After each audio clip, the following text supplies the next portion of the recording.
Hi there. It's Ron Gula with the Gula Tech Cyber Fiction Show.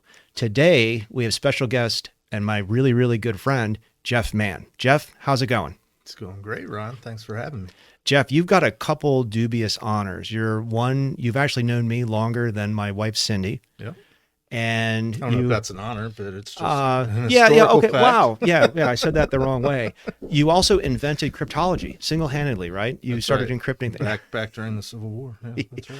I've been looking forward to have you on our show, and thank you very much for coming on. It's an honor for me to kind of do this. You helped me get started in cybersecurity. I wish everybody who was going into cybersecurity had a chance to have somebody like you get them up and going.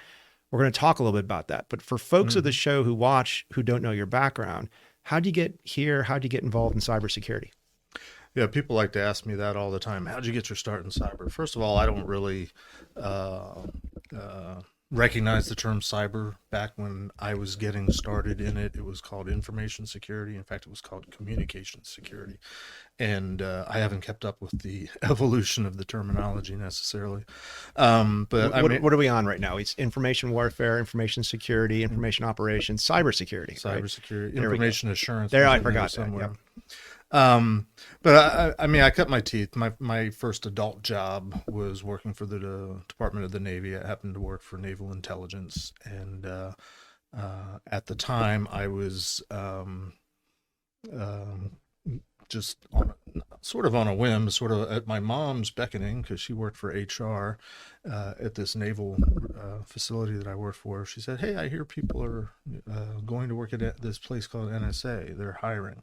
I'd never heard of NSA. I grew up in Maryland. I'm a lifelong resident and didn't know that no such agency existed.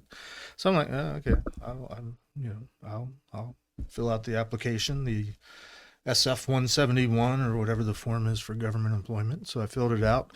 Back in those days, correspondence was all by mail. So I got a letter saying, "Hey, we'd like you to come in and take some aptitude tests." And so I went up and took a couple days worth of various types of aptitude skills tests. There might have been a psych exam mixed in there somewhere. But scored well enough that they hired me. And it was back in the days, it was during the Reagan administration, sort of in the waning days of the Cold War, where, one of the strategies, if not the key strategy of the U.S. government, was to outspend the Soviets, and which Reagan was doing a great job of doing. So I started, I was one of 100 people that particular week that I started at NSA, and they were hiring pretty much 90, 100 people a week back for that era. So I started at NSA as a cryptologist. I actually went to work in an office that was in charge of paper crypto systems, which is when you learn about the history of cryptology and you see stuff that they did in the Revolutionary War and the Civil War, and to some degree, World War I and World War II. That's the kind of crypto that I grew up on. It was right at the beginning of laptop computers, desktop computers, not even networking as much as, hey, there's a computer on my desk. So one of the early projects that I worked on was helping to figure out how to take a manual process for cryptography, which is called a one-time pad, and semi-automated, instead of having a paper pad where you had to write down your message character by character at a time. Yeah, you're under fire, right? Bullets are over your head, and you're calling in an artillery strike. Well, and you don't want to do it over the clear. The first thing I did wasn't even that, as much as it was people that were called caseworkers that were working with people that were in the field, let's say. In fact, I was just watching there's a Netflix series Spycraft that just came out, Spycraft. So if you want to see what I'm talking about, go watch Spycraft. Which episode is that in? It was the second or third episode. Okay. There's one on secret codes and writings. And the thing you have is called the what? What did you develop? Well, I developed a one-time pad that was not only on the paper pad, which would be out in the field, but was on floppy disk with a computer program that would do the encryption and decryption on the fly. What I also did was, one of the customers we had was the U.S. Special Forces. They used one-time pads when they would deploy their teams to the field, and they'd carry around packs of 20, 30 pounds of paper, or however many they needed for the mission. And Similarly, their base stations, their communication stations, they weren't using a one-time pad, but they were using a paper tape, and I was working with them to automate that process. So I was there at the ground floor of NSA producing software cryptography, which was unheard of at the time. The other thing that you're alluding to is in my work with special forces and the one-time pad, I came up with a little cipher wheel that I just designed for as a cheat sheet for myself to help me with essentially the algorithm for encrypting and decrypting using their version of the one-time pad. And they used a substitution table called a visionaire table, which is the alphabet. Think a table, alphabet down the row, alphabet across the top, and then in between, it's the reverse of the alphabet, 26 different offsets. So the first one starts with Z, and then the second row starts with Y and continues on and loops. They would memorize these 3-letter combinations that this thing creates, and I wasn't going to memorize it. So I was like, I just learned about cipher wheels. They used to use them in the Civil War. I came up with one that used their table. Long story short is they liked it so much that we ended up producing like 15,000 of them and distributing it to all the U.S. Special Forces groups. And as near as I can figure out, they were still using them, or they still had these little wheels available for about 20 years. The latest I've heard that they were around was 2010. I was producing them and distributing them in the late 80s. So among special forces groups, anytime I happen to meet somebody that's ex-special forces, I ask them if they ever heard of this thing. It turns out they called it the whiz wheel. So if I ask them about the whiz wheel, they're like, yeah, I remember that. And then I tell them I invented it, and they usually buy me a drink. Well, that's awesome. So speaking of drinks, what are we drinking today? Hey, speaking of drinking, yes. Cheers. Cheers. Cheers. We're drinking a bourbon that's called Uncle Nearest, and Uncle Nearest I just found out about in the last few months. Uncle Nearest was a person that lived in Lynchburg, Tennessee, happened to be African American. Pretty sure that he was a slave, and he was a master whiskey distiller, and he is known in that region as being the person that taught Jack Daniel how to make whiskey. So his ancestors found the old family recipe and started a business and named their whiskey Uncle Nearest. So his ancestors actually own this distillery and tell the story of Uncle Nearest, the man who taught Jack Daniel how to make whiskey. That's awesome. Yeah. So that's the Black History Month portion of the show, or as our previous guest, former NASA Administrator Charlie Bolden said, American History Month. He was really adamant about that. So especially when it comes to whiskey. There you go. There you go. So anyway, NSA, I was there for a couple of years. I moved on to an office that was doing fielded systems evaluations, and that's when the internet started picking up, and I was with a small group of guys that we started learning how to break into the computers and the networks just within our office. That's about the time you showed up on the scene. What did I say? What's a computer? What's Unix? Yeah, you weren't quite that bad. But we reorganized. We were moved into what was to become the first center of excellence for computer and network security, the SNAC. And we moved to a different building at a different location, and we dubbed our office the Pit. And we were just trying to be cool and geeky and nerdy and hacker-like. And that It's was a good part example of the culture that we tried to build. It was definitely a good example of marketing because there was a bunch of unmarked, just numbered doors. Mm-hmm. And I guess if they were numbered, they certainly weren't named. But we called ours the Pit, and it really just a room like any other room. But that was fine.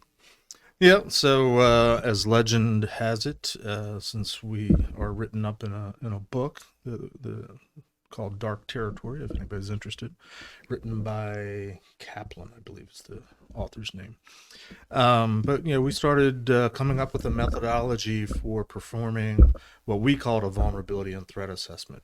Trying to break into networks and do it the way the bad guys would do it, and then turn around and say, here's what you need to do to shore up your defenses, fix your network, fix all your holes and vulnerabilities. Like we'd seen it on movies, like war games or sneakers. But And without sneakers without the was- cool theme music, no without John the Williams cool theme score. music. Yeah. Although we did use, I remember on my laptop at the time having the reboot of the Mission Impossible theme. So the Tom Cruise movie edition.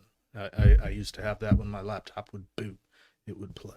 Anyway, so I went from there. Lots of long stories associated with that, but I went from NSA out into the private sector in 1996. I've been there ever since, doing primarily consulting and advising and trying to teach my customers, my clients, what this thing called that we now call cybersecurity is about, how to do it right, how to do it within the auspices of whatever compliance regime they fall But under. speaking and of so that, forth. if I met a brain surgeon who was also an architect, Mhm. that's not that dissimilar from your background in that, because you came out of the DoD Mhm. doing the DoD methodology, DoD risk framework, DoD compliance, but now you're an expert in PCI. You're a certified QSA auditor, which that's like a real Assessor. I assessor. refuse to respond to. We'll talk about the audit. Yeah, differences here in a we'll minute. Talk about the difference. But PCI, as much as security experts can say, oh look, they're very much the same, they are really two different worlds.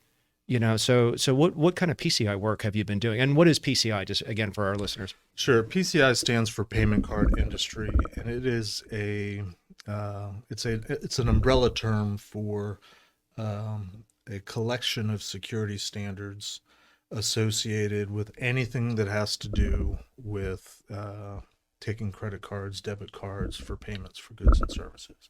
So if you stop and think about all the different types of companies that are out there, all the different types of businesses that there are in the world, and most companies exist because they're selling something and they accept payment. If they accept credit cards as a form of payment, they're supposed to follow at some level or to some degree this set of security standards called the PCI Data Security Standard.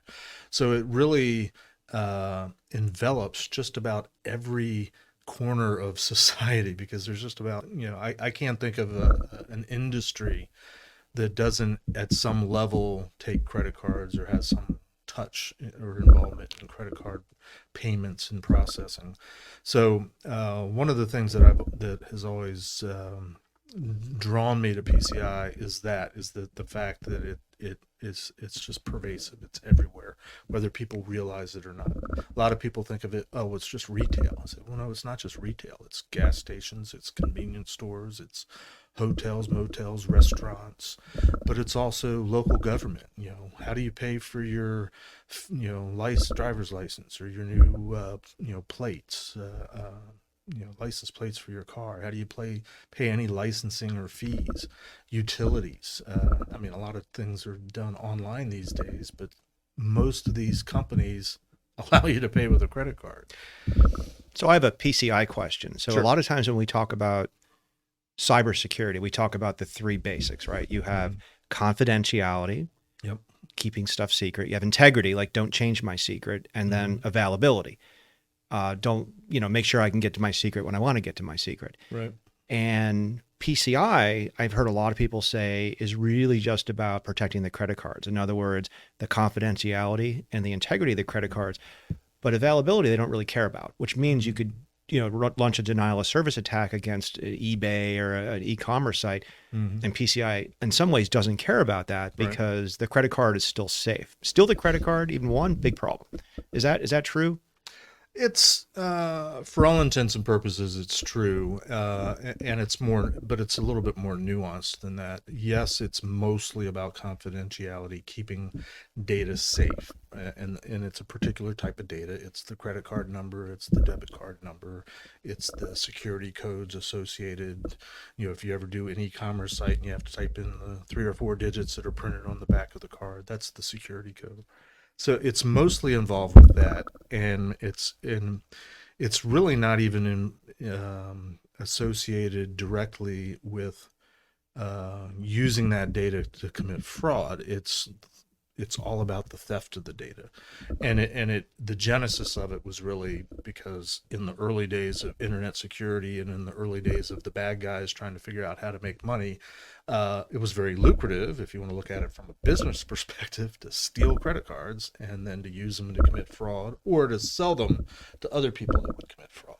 So the PCI data security standard came about to try to help all the different companies that are where the payment card information is originating into the system and getting onto the internet, which is primarily merchants and retailers. It was a way to try to get them to protect against the theft and the loss of the data. I would argue, though, that if you think of our entire industry of cybersecurity, 80 or 90% of what you hear about and what people talk about and the products and the tools and the solutions that are out there are really focused on the confidentiality. So I don't think PCI is unique from that perspective. Integrity comes up, I think, second, and availability, while it's historically been a nuisance to be subjected to what's historically called a denial of service attack. Lately, it's become the malware attacks where they lock up your system and encrypt all your data and want you to pay ransom to get it back. So availability has become much more of an issue because the bad guys have figured out how to monetize it. But in the old days, 20 years ago, it was mostly about the theft of data and the value of the data that you could steal and then turn around and resell. Agree, disagree? Oh, no, I think that's well said. I think that's well said. Okay. So part of one of the reasons we're going down this road on PCI is you also worked at Tenable Network Security for a bit. I was very happy to have you help us out there, but you came in as sort of a PCI subject matter expert. I did. In a time when people who were subject to PCI had to use companies like Tenable to basically get a vulnerability scan that said that they were good to go, right? So you started doing some public speaking at Tenable, but then that kind of set you up to do Security Weekly and speak at conferences, right? Yeah, I blame you for all of it. If I can take credit for anything, you've been on the road now. Well, we'll talk about COVID in a second, but Right. How many conferences and podcasts do you think you've done to date? Like, let's just say like the last 5 years. In the last 5 years, the last year notwithstanding, so let's say 2014 to 19, I guess I was trying to figure it out. I've averaged at least 20 conference event speaking engagements. Like one or two a month, right? Two or three a month. Yeah. Sometimes more, easily over 100 in the span of 5 years. Any- That's speaking engagements. Yeah. Podcasts. I'm a co-host on a podcast that I've been doing since 2015-ish, and I'm also hosting a subsidiary show now that has been going for a little bit over a year. So in terms of co-hosting podcasts, several hundred. I've been a guest on other podcasts, such as this one. But you're on couple dozen. Security Weekly, right? Security so we can Weekly. toast to Security Weekly, right? So hello, Paul Security Weekly. Paul Security Weekly. And Security Cheers. and Compliance Weekly. Excellent, is my excellent, show. excellent. And we have a tradition on Security and Compliance Weekly. If I say PCI, everybody has to drink. Well, then you're behind. The bell like, ring. Yeah, oh you're boy, behind. but I'm doing the talking. that's right. So yeah, there's when I went to work at Tenable, one of the things you told me was you wanted me to go out and start doing conference speaking. I wasn't sure why at the time. And I was, to be honest, I was a little bit nervous because I'd been away from the hacker security community. I'd been heads down doing PCI for many years, where I'm a billable resource at a company that gets its revenue from sending people out and billing hours. And they don't usually like you to go off to do a conference because not only do they have to pay for you to go, but they also lose the revenue that you could be earning. So there's sort of a double whammy if you're in the consulting world that makes it hard to go to conferences and shows, unless you do it on your own nickel. Yeah. So I felt that going to conferences was important. Again, this is pre-COVID, because if you're new to cybersecurity, it sort of gives you that horizon of what you need to learn, and it exposes you to role models. Like, I'm sure you've met people who were like, Jeff, I want to do what you do. I want to go here. But at the same time, it also provides an opportunity for mentorship, Yep. It provides an opportunity for like the vendor world, because there's innovation out there. And how do you know about the next Palo Alto before they're the next Palo Alto? They go to these things. Provides a venue for research, even if it's vendor driven or university or open source. And it's just, and now when we have such a, dearth of African Americans and women, it provides a place for them to come. And unfortunately, we've had some cases with women with the Me Too and with just sexual harassment and whatnot. But I've always felt like that was the best place to really, for the cyber industry to kind of reach out. So, Well, I agree and I disagree, because there are conferences out there within our industry that I would call a hacker conference, and there are others that I would call a security conference, which the hackers typically call the suits or the vendor conferences. So there's different types of conferences, and I'm going to make some broad stroke generalizations. The larger conferences that tend to be more bring in the vendors for the big trade shows, the RSAs and the black hats of the world, which both have a lot of structure in terms of talks and seminars and panel discussions, tremendous learning opportunities, as well as being exposed to all the vendors and what's new and what's hot and what's trending and all that kind of stuff. The hacker conferences tend to be more smaller, organic, although there's a couple big ones of those too. But the intent of the hacker conferences are more often than not designed to be local, regional. Let's get together because we're all passionate about this thing that we do, and let's get together and create a learning opportunity, create an atmosphere for networking and getting to know people. You mentioned in terms of diversity and the challenges with African Americans, people of color, women, people with alternative lifestyles. The hacker community tries to be open and engaging to everybody, and I think they do a fairly good job of that. But if you stop and think about, and the media is somewhat to blame and Hollywood's somewhat to blame, but this mental image that we have of what a hacker is usually a pale white guy in a hoodie that's in his parents' basement, with bad posture and insane type rate, with lots and lots of screens. I mean, so the stereotype isn't necessarily one that is attractive to people that don't fit into that. What is this is what a hacker looks like movement? Is it a movement? It's really kind of a Twitter brand, right? It's somewhat of a Twitter brand, and it grew out of a series of books that were first published. The first one came out, I guess, in 2018, I think, or early 2000. It was early 2018. Time is somewhat of a blur in this Groundhog Day we live in. The book is called Tribe of Hackers, and the author, who's more of an editor, really, Marcus Carey, he had read some other book, Tribe of something, and thought, this is a great idea. The premise is you get a set of questions, a short questionnaire, and you ask the same set of questions to people that are experts in the field, and curate their responses and put it all together. So the original Tribe of Hackers book was I think there's 70 people in it, and leaders, recognized leaders in the cybersecurity field that whether they call themselves or not are recognized as hackers. Of course, that begs the question, what is a hacker? So I think the premise of the book is, and I think they did a really good job with it, trying to demonstrate that a hacker is not necessarily that typical, stereotypical person hunched over a keyboard with the hoodie on. There was there's men and women in the book, people of different colors in the book, people of different religious affiliations. You also had CISOs, investors, researchers. People that are, and yes, absolutely. The diversity was equally as much different roles and different areas of responsibility within this field that we loosely call cybersecurity. Since that book, and so that book came out, they put together a summit in early 2019 and got some of the people that were in the book together down in Austin, which is where Marcus lives, and put on a one-day summit. I think they got 10 or 12 of the contributors. I was one of them.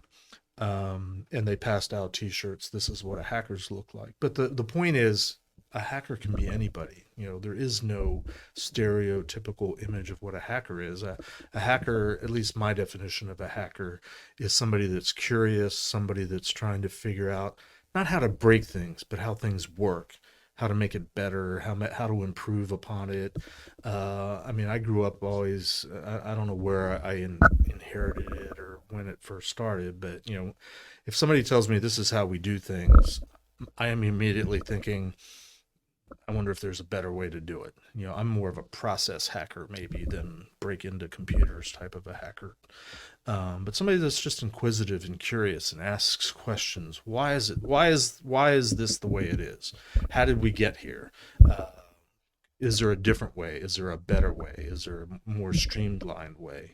These are the types of questions I ask. And to me, that's sort of a hacker mentality. Like, it's not necessarily a lifestyle, but it's a way that you view the world. It's a way that you see the world. And that spans different, it doesn't even have to be in the computer field. You can hack anything if you have this mindset of, how can I do this differently, better? How does it work? Type of thing.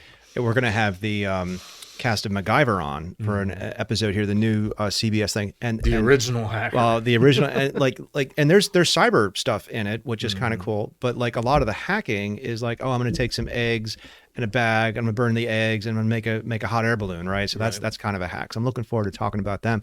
But back to the Tribe of Hackers book, what I really like about that is our industry to date has done such a bad job of describing what it means to be in cybersecurity, right? If we're in healthcare, you could be a physician's assistant, a doctor, a brain surgeon, a nurse, and the general public all knows what that is. But the general public doesn't know the difference between incident response, a policy auditor, an IT patch management. It just goes on and on and on. So what I liked about that book is it's a glimpse into what the field is.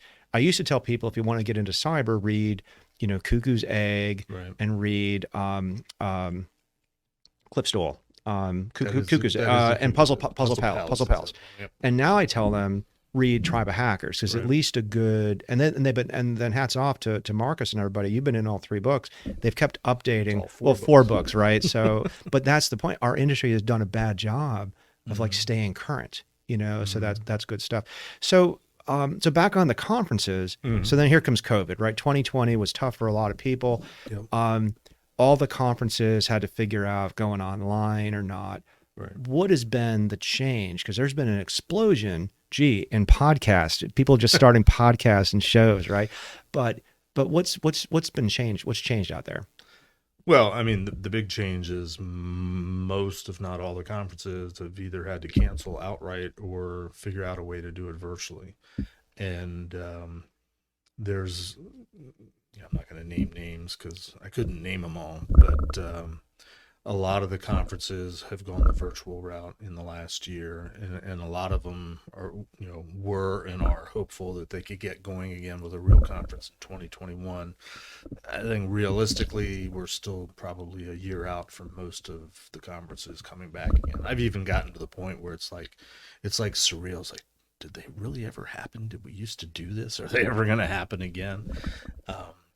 You mentioned how many conferences, or you asked me how many conferences I've been to as a speaker. I was at the point in 2020 where I'm like, I'm good. I'm ready for a break. I'm okay with this. I'm over it now. But it took me most of 2020 to get over the fact that I'm not traveling and going to conferences. Did you have to adjust to talking into a camera and not seeing that audience feedback? Oh, absolutely. Yeah. I spoke maybe 5 or 6 times in the last year at a virtual conference.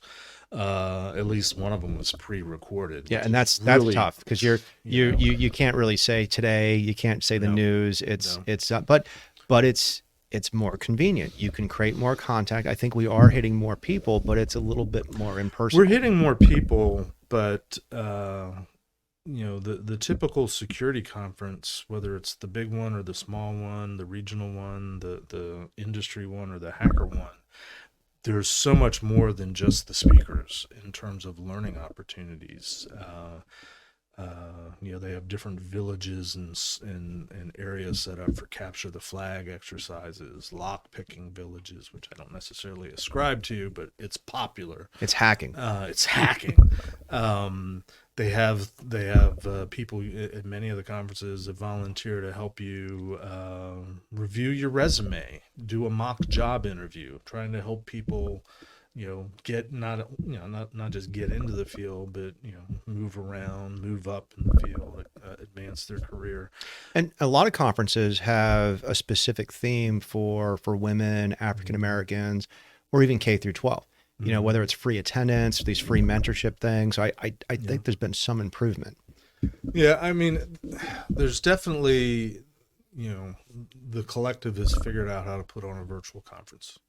And I've been to one or two where, you had sort of these virtual conference floors where you can scroll over to different areas and pop into a room that's like the real thing. But it's not. Yeah, the real it works thing. for Call of Duty. I don't know if it works for learning cybersecurity. Yeah. So long and short of it is it sucks. I, as a speaker, I thrive on the interaction that I have with the audience. Just, am I making sense? Am I getting the nods of head of approval? Does it seem like people are understanding what I'm trying to say? Because I think I have a tendency to be a little bit vague and people can't always tell where I'm headed, type of thing. That's another hacker thing. When somebody's talking, you're always, to me, I'm always like, where are they going with this? What are they trying, and you're trying to anticipate. What's the big reveal? It's like a magic trick. But even like, how many people have their head in their phones or their laptop, which is fairly common these days. Horrible practice as an old timer, but very common. And if I'm looking at the audience, trying to connect and engage and feedback. Part of my shtick is, in all my years of consulting, because I've been speaking to people in large groups and small groups and various levels in organizations for 25 years. I like to think that I'm told that I do a good job at it. So I like to think that I do a good job at it. What talks are out there that you're most proud of? Like, can people go and see any recorded talks? Yeah, there's I had someone tell me early on, I want to say it was Jason Street, who is a popular speaker, known hacker, great guy. He told me early on, don't come up with a different talk every time you speak. You'll kill yourself. He's like, come up with a talk a year. So I'm like, okay, that makes sense. So I don't have that many talks out there, maybe a dozen. Most of them you can find on YouTube. Most of them you can find multiple versions of. And I'm an extemporaneous speaker, which means I just kind of talk from cue cards.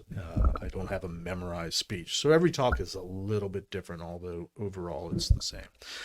Favorite talks are, I have a talk that I call The Art of the Jedi Mind Trick, which is all about communication skills, the things that I picked up as a consultant over the years, what I think I was doing that worked and resonated with my audience. How to get non-cyber business people to do things to protect their business in cyber. Well, essentially it's, if you took speech class in college, it's persuasive speech, because, in most walks of life, if people are talking, there's only 2 or 3 reasons why you're talking. A major one is you're trying to sell somebody. You're trying to sell something. You're trying to convince somebody to buy something, do something different, take an action. You're trying to persuade them to change or do something, and that's most of what the speech is in our world. The second category is teaching. Simply trying to convey information. A third one is the third reason why we speak, especially public speaking, is to try to lift people up in praise and just talk about somebody, like a eulogy at a funeral or a toast at a wedding type of thing, or somebody wins an award, they want to talk about you. There's not that many reasons why we speak. So I had in mind that I'm just going to write down the things that I know that I've done, and someday I'll figure out I'm not that smart. I'm not doing anything new. Somebody's already figured it out. There's probably academics out there that have names for everything. So I did the talk a couple times and just talked about the different things that I did, and I broke it into 6 or 7 techniques or strategies for how to do effective communication. Later on, I did it as a workshop, and I actually did the research, like, okay, what do the college textbooks say about all this? So I got all the, the names for all the things that I'm doing. So that's out there in a couple different formats. Another talk, I do talks about what I used to do at NSA, because we worked at NSA. That gives us a certain pedigree within the hacker community. People live in, they're in awe of us because we're from NSA. It's really, I mean, Tenable co-founder, doing all this kind of interesting stuff. I still get introduced as former NSA hacker. Like that's the most interesting thing out there because of that mistake. So, but hopefully you can use that to educate people, right? That gets you a lot of interesting people. They take you more seriously. It gets people to listen. Yeah. And then it's up to me or you for us to say something meaningful that that they're going to take away and do something. But we at least have their attention, at least for a small amount of time. So I give talks that that just tell stories about what I used to do at NSA. The first one, which was I was at I want to say it was a B-Sides conference. And I went to the speaker dinner the night before, and I was talking to a guy, had a good time chatting. And I asked him what talk he was doing. He's like, "Oh, I'm doing it like an intro to cryptography talk." I'm like, "Oh, interesting. I'll check that out." So I went to his talk, and he's talking about, manual crypto systems, one-time pads, ciphers, Caesar cipher, and all this stuff. And I'm like, shoot, I could give this talk. Not only do I know this stuff, I used to do this stuff. So I decided to give a talk that talked about my early days of NSA and the cryptology that I did. And if you remember, before the HBO show, there was a comic book called Tales from the Crypt. So I decided to name the talk Tales from the Crypt ... analyst. And I had, I was still at Tenable at the time. Hope you don't mind. I used your marketing team to come up with an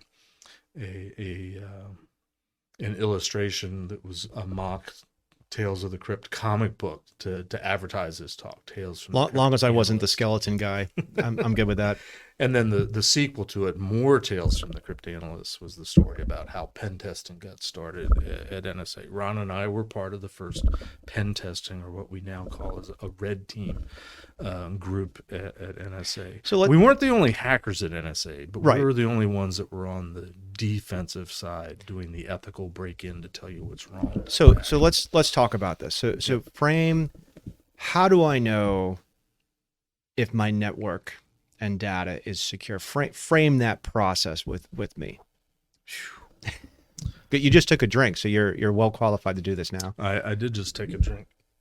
What we thought back then, and what I'm saying we, but the collective us, all of us that came out of the DoD, or many of us that came out of the D, the assumption was, okay, you've got computers, you've got a network, now you're plugging into the internet, so you're exposed in a different way. You need somebody to come in and tell you what all your problems are. I used to, when I was in my early days of being out in the private sector, and we were talking to customers that wanted to hire us, they're like, yeah, we want you to break in, we want you to do a pen test. Red team was not in our vocabulary back then in the late 90s. And I would always ask them, do you want us to discover all the different ways that we can get in, or do you want us to just get in and see how far we can go? And can we get to like a sort of like a capture the flag? Can we get to a particular set of data? Most of the time, I'd say 99% of the time, they wanted to know what all their holes were. So, we could talk for hours about the definition of a pen test and what it is and isn't. But at the end of the day, when we went into the private sector, we thought the way that you tell people what's wrong is you break into it and you take the time to find all the holes, or as many holes that you can find for the time frame that you've been hired for, and start from there. And I regret to say, I think that ultimately that's the wrong approach. I think that Why is that? while it's fun and sexy and cool and gets lots of people the opportunity to talk about ways that they broke into various organizations at conferences, I don't think it's ultimately cost effective, because it was fine at the beginning, but at some point I expected, and maybe I'm naive, but I expected there to be an evolution where, okay, you're sort of past that first wave. You're now on the internet, you now have your network, you've had people come in and rape and pillage and break in and show you all the holes. But the way you patch all the holes is it's not just going around and patching and plugging and sticking your fingers in the holes like you're a little Dutch boy. You got to start building processes. You got to build a program that looks at how do these holes show up in the first place? How do we prevent them or minimize them from happening in the future? Or the reality is, if you call the hole a vulnerability, vulnerabilities aren't going away. They're pervasive. They're a constant. They're always there. They're always being discovered.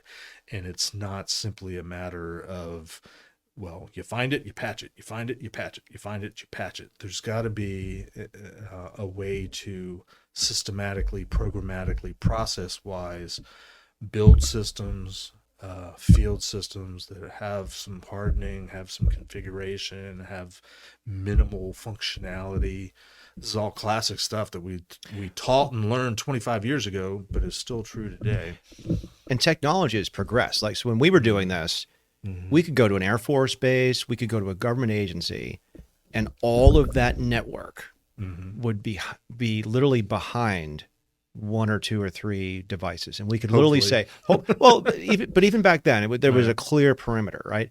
So now you've got stuff at Amazon, you've got stuff in Salesforce, you might have a data center in St. Louis, which is different than your data center in Iowa.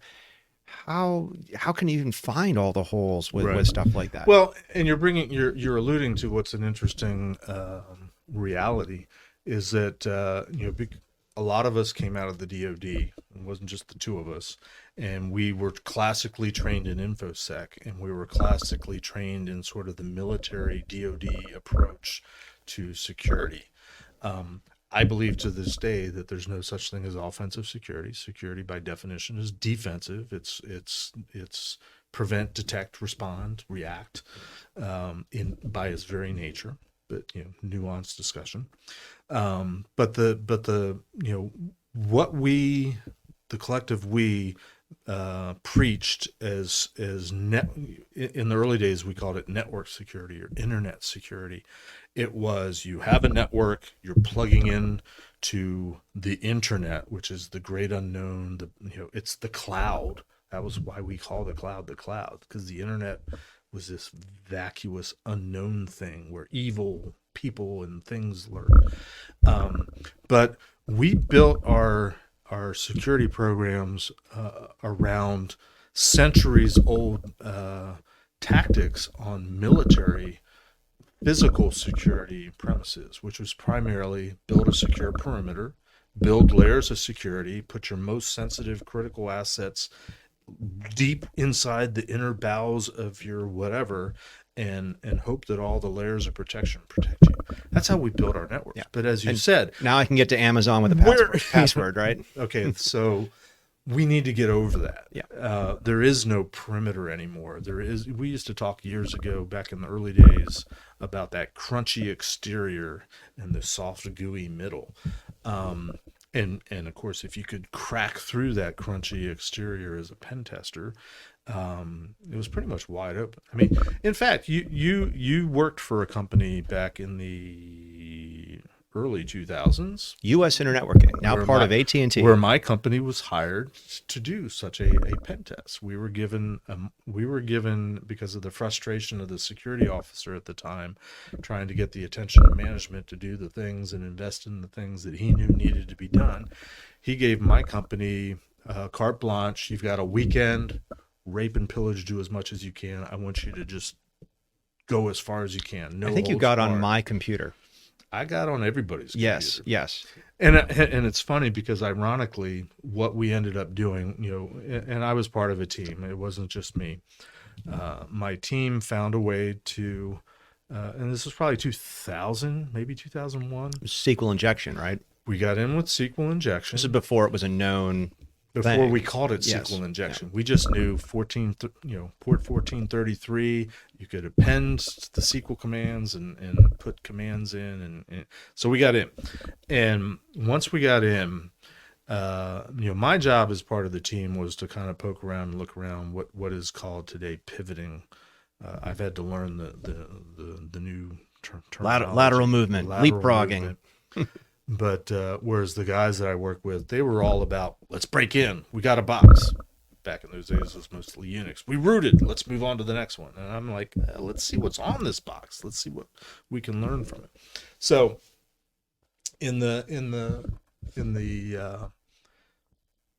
under the premise of let's do everything and rape and pillage and get as far as we can, we were in, and we set up a reverse tunnel, so we were in and could stay in and avoid detection, and whatever intrusion detection, perimeter detection defenses they had up, we were circumventing that, which is interesting in terms of your career path. But I found a box that the name of the box was TMS001, and I figured out that was running something called the Tivoli management system. It was the solar winds of 1999. It was the solar winds. That's what I'm getting to. You're reading my mind.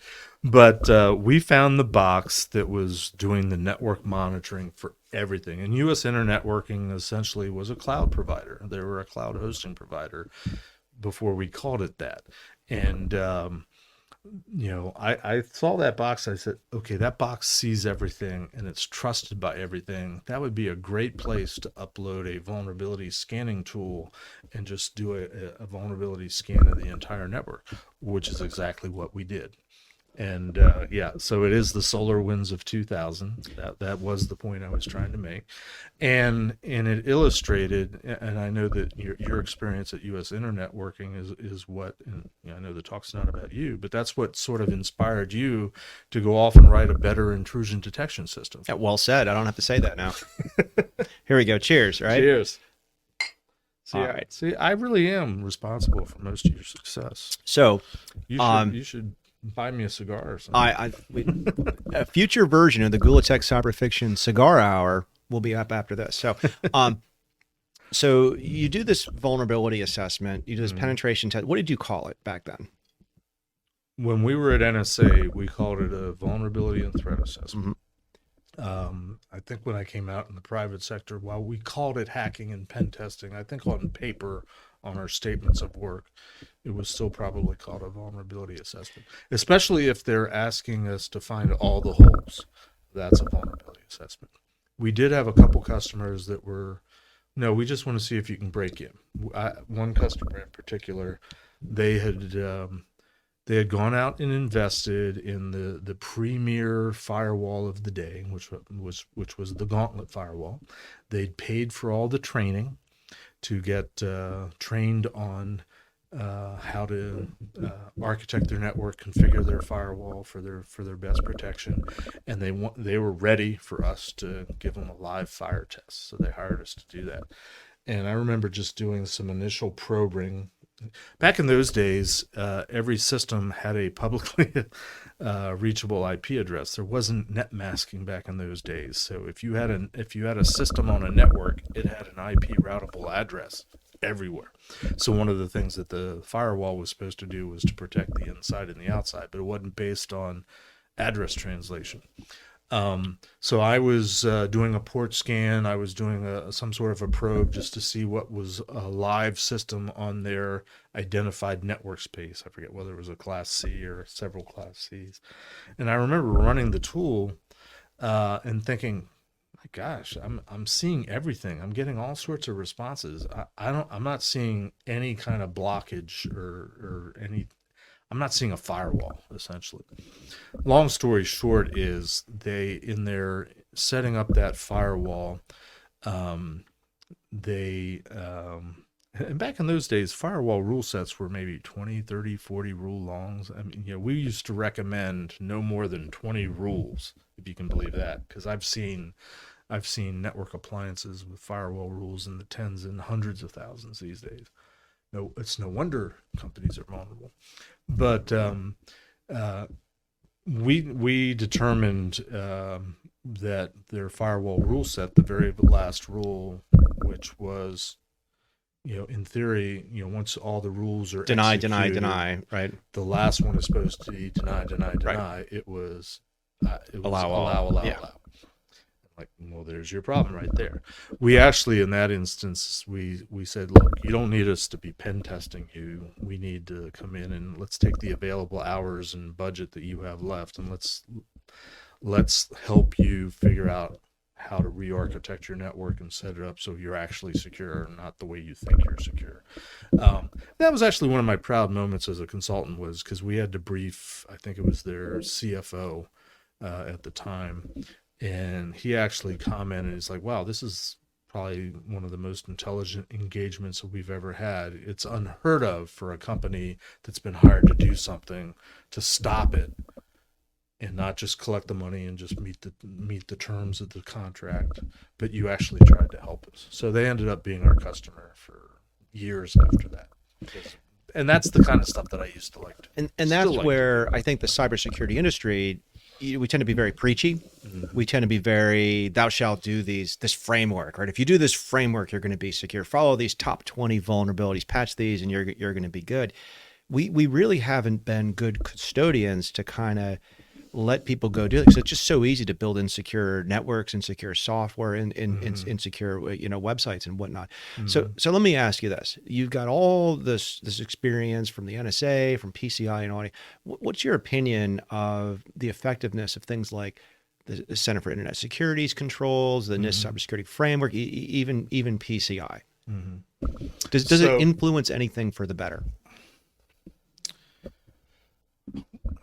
So yes and no. You've asked like 3 different questions here, so I'm trying to parse. But we're drinking, so you can just riff and share your experience. But I want to try to convey as best as possible. So in the general category of what's the utility of compliance frameworks, regulatory frameworks, standards. What does CIS call them? Benchmarks. And then there's PCI. I really put PCI in a separate category from everything else. Disagree with me if you want, that's fine. But the what you're asking highlights what I think is sort of a paradox within our industry that I don't have a good answer for yet, and that is the belief that that we preach, and that we, especially from the vendor side of things, we sort of rely on, is that, well, security is best done with technology, and is best done with automation, and is best done with taking the human element out. The movie War Games sort of touches on that back from the early 80s. Now it's manifested in artificial intelligence and machine learning, and are the robots going to take over humanity? But at a more practical level, it's the belief that in a typical organization, if you ask an individual what is their responsibility for security, most people are not going to talk about security. They have the attitude that it's either somebody else's problem, not their responsibility, or it's done for them by somebody else. If they're using an application, a service, a utility, whatever it is that they're doing in their business, they have and I think it's a reasonable assumption that the security of it is done for them. And if they're using it, it should be secure. That sort of flies in the face of what I have come to believe I learned as a classically trained, came up in the DoD and the military and the people that did InfoSec for a living, which was InfoSec and security, data security is part of the culture and the fabric of the organization, and everything you do and don't do, it needs to be in relation to the ultimate security of whatever it is you're trying to protect. That's a very long-winded way of saying that we have a problem and we're not fixing it, and we're reinforcing bad habits and behaviors. The other element of your question in terms of what's the utility of standards and compliance and things like that, and I said PCI is separate. I see PCI as separate because I've done PCI for the last 17 years almost exclusively. So I am a one-trick pony in that respect. I touch on the other compliance standards and regulations and things like that. As I look at them, what I see is very often they're very comprehensive, they're very detailed. There's a lot of information there about this. If you're running this is how you need to secure it. If you're doing this is all the things that you should consider, and these are things that you should do to secure it. What I see missing in all of those things, or there's a presumption in all of those things, that there's somebody in the organization that understands security, understands all this like we do, and is making a judgment call on, yeah, that applies to us, that doesn't, not so much. We need to prioritize this not so much. We're going to do these things, these things we don't need to worry about so much. Even PCI presumes that there is a security expert that is advising you on how to interpret and apply the security standard. Within the PCI ecosystem, that expert is the qualified security assessor, the QSA, which is the role that I've done for the last umpty years. Unfortunately for PCI, the way the whole PCI thing is set up is literally 99% of companies that have to do PCI are not required to talk to a QSA. That's a problem. So the expertise, the advice, the interpretation that PCI relies on for companies to do the right thing is not available. It's available. It's always available. You have to pay for it. And if you don't have to do it, you're not going to pay for it. And that's the reality of the private sector. If you don't have to do it, you're not going to do it. Which, on the flip side, is where compliance standards, regulatory standards come into play, where there's a lot of companies out there, and this is hard for people that do DoD, military, national security, because it's the fabric, it's what you do. But in the real world, in the private sector, I'm selling, Home Depot, the CEO, when they were hacked a couple of years ago, he's like, we sell hammers. What do we care about it? I mean, I heard that all the time. I used to work for women's clothing stores. We sell bras. Why do we care about security? So on and so forth. The attitude is, why should we worry about this? It should be done for us. It should be transparent. It's not our problem. That's not our business. It's not a core part of our business. And that's sort of the conflict that still exists today. What compliance and regulation does is forces people to do the things that they should do. So there is a set of compliance and regulatory standards and regulations that have all the information if you can interpret it correctly. But unless you have to do it, you're not going to do it. And that's a good business decision. You're a businessman. Why should you spend money if you don't have to? And security costs money. That's a glimpse of the conflicts that we're struggling with. So I give the Center for Internet Security some credit for simplifying what they do. So they've got different tiers, and the first tier is very basic stuff. There's also organization. We've had Kirsten Todd on. Mm-hmm. She does the Cyber Readiness Institute, and they're like, look, focus on passwords, focus on patching, focus on phishing, Focus on password. Wow, you that's know, a novel idea. well, but we've only been talking about that for 30 years. We've been talking about it, but we haven't been effective talking to like the other 90% of the country or of the country. So that's good stuff. Yep. All right. So let me ask you, one more thing Sure. before we wrap up. Two more things. So the comment you made about cybersecurity as somebody else's problem is a key part of something we've been doing here at Gula Tech Adventures, data care, right? Yep. Data care basically says, look, if you land anywhere in cyber, you're in the industry, right? And we do a job of saying, look, unless you're certified with CISPA, somehow you're not helping. That's a disincentive for, minorities. It's a disincentive for anybody trying to join. Right. But the point you just made about cybersecurity as somebody else, it's because we've named it. We've made it complex. Data care. How do you care for your data? That responsibility. Right. We haven't done that. So how do you react to that? Well, I think you're onto something, and I agree with what you're trying to do in principle, and we can discuss at length the nuanced differences and the way it manifests itself in different facets of our industry. But generally speaking, I agree with it. I mean, my Art of the Jedi Mind Trick talk that I give on effective communication, trying to get people to understand why they should care about security. And security at the end of the day is common sense to those of us that think about it. It's not rocket science, but it starts with, you mentioned confidentiality, integrity, and availability. One of the other little sort of buzz phrases that we talk about is security is about technology, people, and process. So people, process, technology. And of course, the whole vendor world focuses on technology, which is 90% of this industry. And sometimes we touch on the processes, and everybody likes to beat up on the people. The humans are the weakest link, the stupid users, the muggles, so on and so forth. In my experience working with hundreds of different companies and organizations over the last 25 or so years, I have figured out, or I've observed, that one of the problems is it's beyond that. I agree with that, but there's more to it than that. I've gone into companies from a PCI perspective. Hi, we're here to do credit card security, where you have credit card numbers because you accept credit cards from your customers. We need to protect that data. I would ask inane questions of various groups that I'm interviewing. What are we about? What are we here? What are we doing? And they'd be like, I don't know. I'm like, you're here. We're talking about the protection of credit card numbers, credit card data. So I have added to that sort of people, process, and technology what I think is the starting point, which is purpose. Decide what you're about. We're classically trained in the DoD, where we're protecting nation state secrets.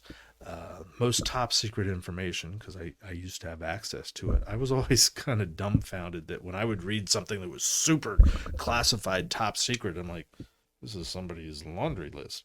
And what no, it wasn't. I'm just making that up as an example. But what I learned was very often what makes something top secret in a DoD perspective is not the information itself. It's how we were getting that information, what we called methods and sources. That doesn't necessarily play well in the private sector, but what does play well in the private sector, and I don't think we've done a good job of communicating, is what is it that you care about as an organization? Do you have data that's sensitive? Why? Are you needing to keep it confidential? Are you needing to assure the integrity and the availability and so on and so forth? We don't talk about that. We talk about data classification, and so companies say, well, it's open to the public or it's company confidential. We have we have two different buckets. In the DoD, we had multiple buckets, and not only were the buckets based on the sensitivity of the data, but there was also a life expectancy.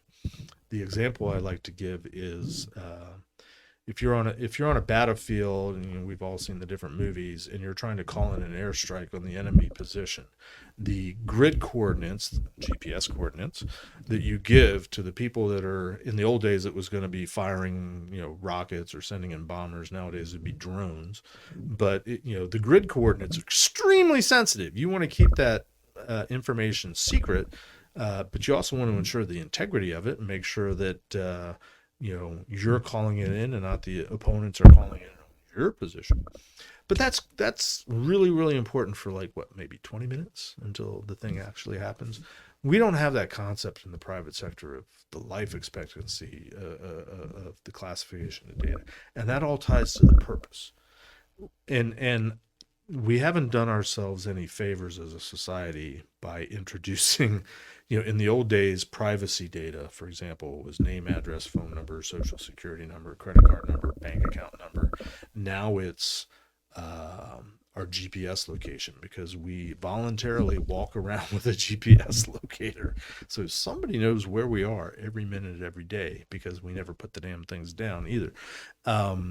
Our viewing habits, our website habits, our browsing habits, there's aspects of what we do that is valuable to some organizations out there that want to monetize it and take advantage of it, that we never thought about. So we haven't done ourselves any favors by introducing all this new technology and all this newfangled stuff. But at the end of the day, people, process, technology, but overarching all that, purpose. What is it you care about? What do you want to protect? Is it your reputation? Okay. How much do you want to spend to protect your reputation? How much? In the old days, in the early days of me being in the private sector, we used to ask, what do you want to pay to prevent showing up as a headline in, pick a newspaper, the Wall Street Journal, the New York Times. Nowadays, it would be like, what do you want to do to prevent showing up, having an article written by Krebs on security or something like that. I think that's well said. All right. So it's Gula Tech Cyber Fiction. We're going to close out. Okay. What are some examples of movies? We didn't get to talk movies, by the way. Well, that's right. Here we go. Okay. What are some examples of movies, TV, books, whatever, where they got cybersecurity wrong, where you were sitting in your chair and you're just like, no, it's not like that? Short answer is all of them. My favorite pet peeve, and it's not technically a security thing, but I watch shows like NCIS lately. My wife and I have been binge watching The Blacklist, which seems like a script for QAnon, but that's another topic. My favorite thing that I see on all these investigative shows, and it's not technically a security thing, but if they get a fingerprint or if they get a picture of somebody and they're trying to look up the database, they always show a monitor with faces scrolling across the screen. I'm like, oh my God, if they only knew how much that slows down the search capability by doing all that extra stuff. It's the most unrealistic thing ever.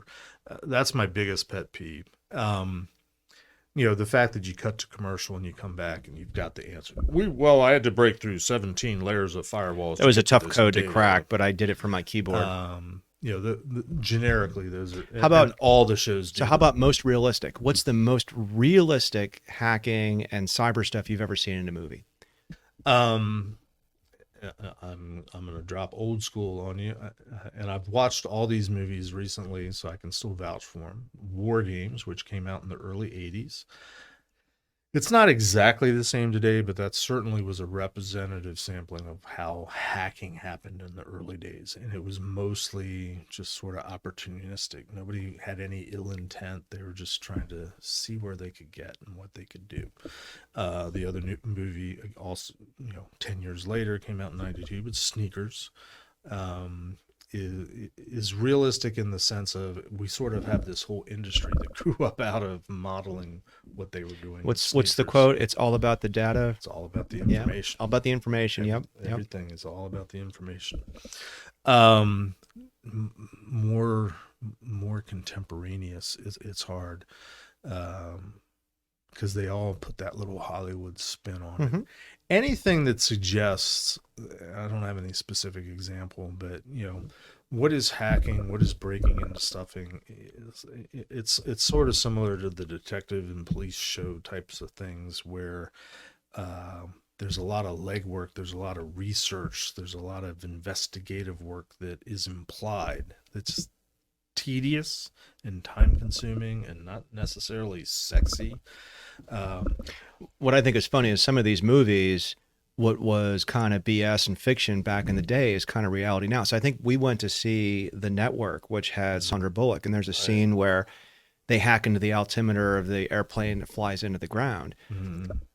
Complete BS. But today, that might actually be possible, which is really, really frightening. So I remember when you had, I think you had shown up in the office before we became the Pit. We used to watch the X-Files. And one of these days I have to look up and figure out the episode. But I remember watching an episode one time where the premise of the episode was there was some super secret data that it was probably about Area 51 or something like that, that was originally in hard copy and in a safe somewhere, and they were finding it that because it had been scanned, it was online. I remember thinking, that's so silly. the reality winner episode of X-Files. The super secret data. Why would you digitize it and put it online? That's crazy.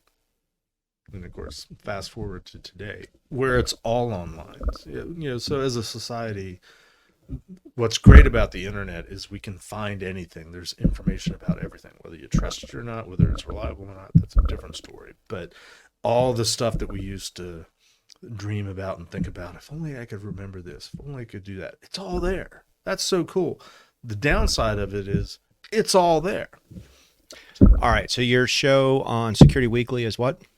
SecurityWeekly.com is the main website. My show is Security and Compliance Weekly, where we're trying to bridge the gap that exists between the sort of hacker community silo and everybody else, the people that are just doing compliance work or auditing or assessing or GRC. What I've discovered is these silos don't necessarily talk together. They don't necessarily communicate or hang out with one another. Each has really smart people, and each are doing essentially the same thing. We're all about the same mission. So Security and Compliance Weekly is trying to bridge the gap that exists between two of the many silos that exist within our industry. Awesome. And you're on Twitter? I am on Twitter. I originally got on Twitter to monitor my children when they were teenagers, and I wanted to let their friends know this isn't just a friend. So my Twitter handle is Mr. Mr. Jeffman, Jeffman. So excellent. Well, I'll put that in the show notes.